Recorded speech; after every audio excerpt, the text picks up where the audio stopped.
Dans cette vidéo, on va voir comment lever certaines indéterminations sur les limites de fonctions en utilisant en particulier les limites autour des croissances comparées. On nous propose ici de déterminer 4 limites de 4 fonctions. Si on procède en utilisant les opérations sur les limites, on aboutira à chaque fois, avec l'expression qui est donnée, à une indétermination.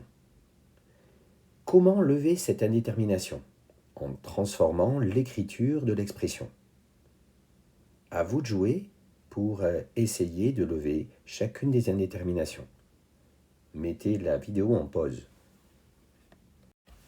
Commençons par la limite en moins l'infini de la fonction f définie par f de x est égal à x carré plus 3 sur x plus 1 facteur de l'exponentielle de x.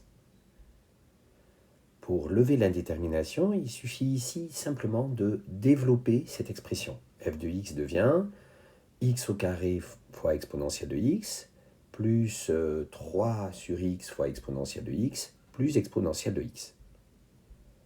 La limite quand x tend vers moins l'infini de 3 sur x est égale à 0. La limite quand x tend vers moins l'infini de l'exponentielle de x est égale à 0. Donc par produit, la limite de 3 sur x fois exponentielle de x est égale à 0 quand x tend vers moins l'infini. La limite de x à l'exposant n fois exponentielle de x est égale à 0 en moins l'infini lorsque n est un entier naturel. Donc ici, avec n est égal à 2, on a bien la limite quand x tend vers moins l'infini de x au carré exponentielle de x qui est égale à 0. On utilise ici l'une des limites des croissances comparées. Et donc il ne reste plus qu'à conclure par somme la limite de f de x quand x tend vers moins l'infini est égale à 0.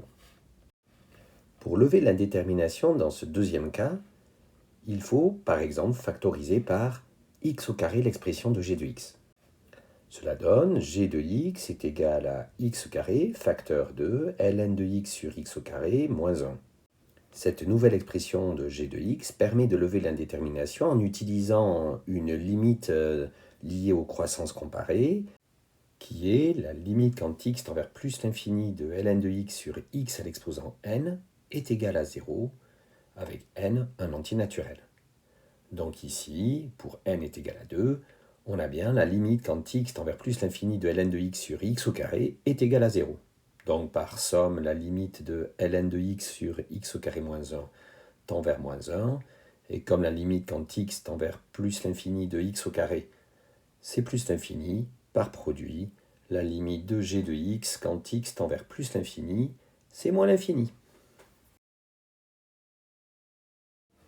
Pour lever l'indétermination, ici, on va procéder un petit peu comme on le faisait lors de fonctions qui étaient des quotients de deux polynômes. On va factoriser par le terme dominant, on pourrait dire. Donc au numérateur, on va factoriser par exponentielle de x, et au dénominateur, on va factoriser par x au cube. Cela donne h de x est égal à exponentielle de x facteur de 1 moins 3 sur exponentielle de x, le tout sur x au cube facteur de 1 plus 3 sur x carré moins 1 sur x au cube. On peut, avec cette nouvelle expression, utiliser la limite des croissances comparées, limite quand x tend vers plus l'infini de exponentielle de x sur x à l'exposant n est égal à plus l'infini, avec n bien sûr en entier naturel. Donc ici, la limite quand x tend vers plus l'infini d'exponentielle de x sur x au cube est égale à plus l'infini. La suite par opération donne que la limite de 1 moins 3 sur exponentielle de x est égale à 1 quand x tend vers plus l'infini, et que la limite de 1 plus 3 sur x au carré moins 1 sur x au cube est aussi égale à 1 quand x tend vers plus l'infini, et donc on en conclut par opération que la limite quand x tend vers plus l'infini de h de x, eh bien c'est plus l'infini.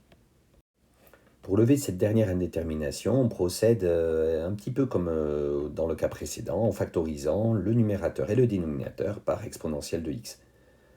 Cela donne alors k de x est égal à exponentielle de x facteur de 1 moins 1 sur exponentielle de x, le tout sur exponentielle de x facteur de 1 plus 3 sur exponentielle de x. On peut bien évidemment simplifier par exponentielle de x, Et donc on obtient k de x est égal à 1 moins 1 sur exponentielle de x sur 1 plus 3 sur exponentielle de x. Les opérations sur les limites nous permettent alors de démontrer que la limite quand x tend vers plus l'infini de k de x est égale à 1. Voilà, le tour est joué. On a réussi à lever un certain nombre d'indéterminations en utilisant les limites connues et en particulier les limites liées aux croissances comparées, qui sont bien pratiques pour lever des indéterminations avec les fonctions ln et exponentielles.